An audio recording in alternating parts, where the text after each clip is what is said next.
A Russian woman with links to the murdered Maltese journalist Daphne Caruana Galizia turned herself into police in Greece last week.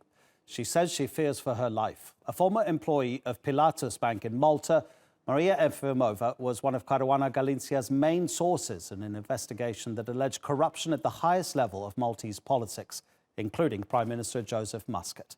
Daphne Caruana Galizia was killed in a car bomb in October. The investigation into who ordered the killing is still ongoing. After the murder, Efimova fled to Greece, but she's been the subject of 2 arrest warrants from the Maltese authorities. She's still in Greece, fighting to avoid extradition. The Greek MEP Stelios Kologlou supports Efimova's claim to secure residency in Greece and insists it would be dangerous to send her back to Malta. He says the arrest warrant against Maria Efimova is based on ridiculous accusations by Malta's authorities. Her possible extradition would seriously jeopardize her life. Greek justice must take into serious consideration the murder of Daphne Caruana Galizia, to whom Maria Efimova had revealed a lot of information concerning financial scandals. Let's try to make sense of all the twists and turns. Let's speak to Manuel Delia. He was the press secretary of the former Prime Minister of Malta.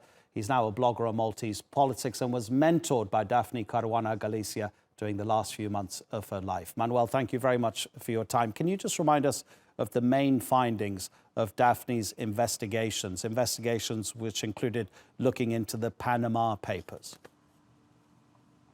Daphne discovered stories about all the politicians involved in corruption in Malta, at least the ones we know of.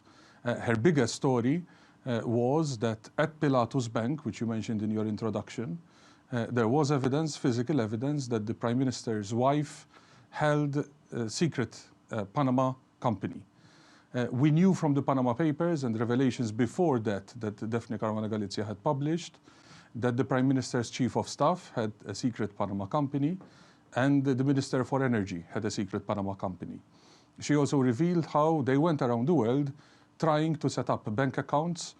She reported that they finally managed in Dubai, in spite of the fact that they were politically exposed persons, earning a salary of a few tens of thousands of euros a year, but promising their bank that they would be depositing at least $1 million a year. These revelations broke out about 2 years ago now.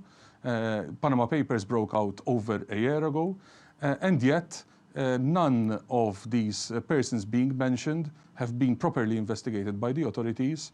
Impunity has gone on, and in the meantime, the journalist that discovered these stories is dead. What about the investigation into her death? At what stage is that? There has been successful arrests of people who are believed to have been involved in the actual physical execution of the crime. So the people who put the bomb and turned on the detonator and ultimately killed her. Those people currently are in jail. Evidence against them is being heard, and eventually they will be tried. And the evidence against them is compelling. However, there's been no word whatsoever on who put them up and who paid for this assassination. These are people the people who are under arrest are people whom Daphne Caruana Galizia did not know. She never wrote about. They had no reason to kill her. And from what has been discovered in these investigations, have before been involved in other bombings. So they are hired hands, professional bombers.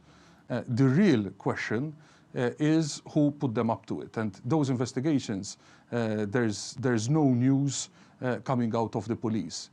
Incidentally, that is also a matter of controversy.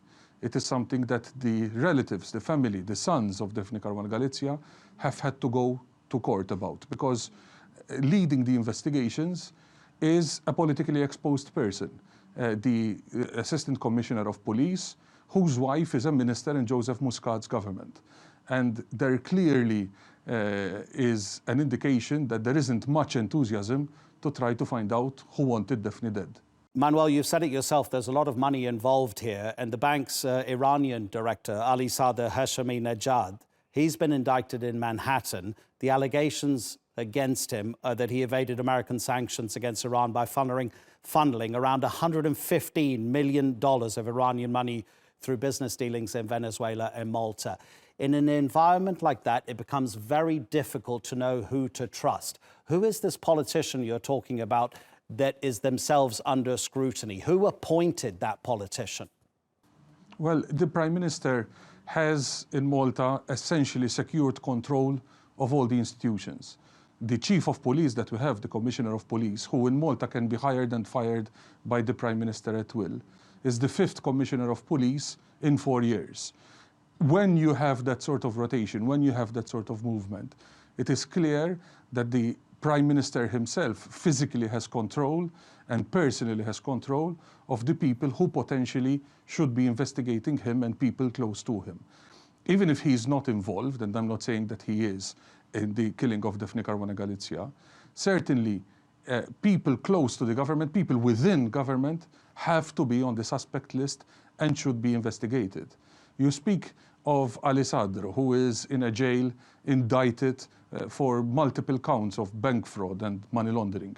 Daphne Caruana Galizia had been writing about Ali Sadr and about Pilatus Bank for 2 years, and no one went to knock on the door and actually investigate what was happening at Pilatus Bank. Certainly, no action has been taken that we know of until the Americans moved in and took the action they needed to take.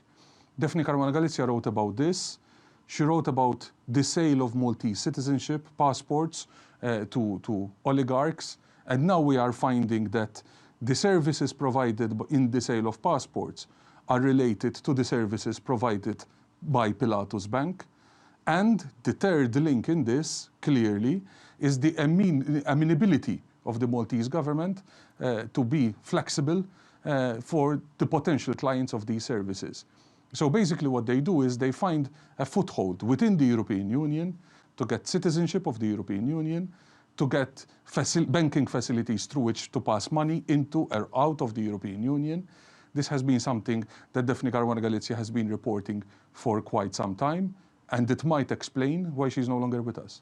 Maria Efimova is fighting this extradition. She doesn't want to go to Malta. She worked for that bank. As we've said, she was one of the main sources for Daphne's investigations. What do you think will happen to Maria Efimova, a Russian citizen, if she goes back to Malta? Look, for a European Union member state to refuse a request for extradition from another European Union member state is virtually unheard of. The European Union is designed for cooperation, and when a country asks for a person to be sent over, another country usually sends them over. As you mentioned in your introduction, there are very specific circumstances to this case. There is the danger to Maria Efimova's life. I think it's reasonable to say that she's in danger when you see what happened to Daphne Caruana Galizia just 6 months ago, less than 6 months ago. There's also the fact that the Maltese authorities are chasing Maria Efimova on an international arrest warrant over an alleged misappropriation of less than 2,000 euros. This allegation was made by Ali Sadr, who's now in New York in a jail facing 125 years in prison for his financial crimes. When you see things, you have to weigh on one side the need for EU member states to cooperate on justice, and on the other side, the need to protect sources. If you do not protect sources, you cannot have journalists. And if you cannot have journalism, independent journalism, you cannot have democracy. And these are the considerations that the Greek government and the Greek authorities must be making right now. Manuel Dalia, thank you very much indeed for your time. Thank you for joining us on the Newsmakers. Thank you.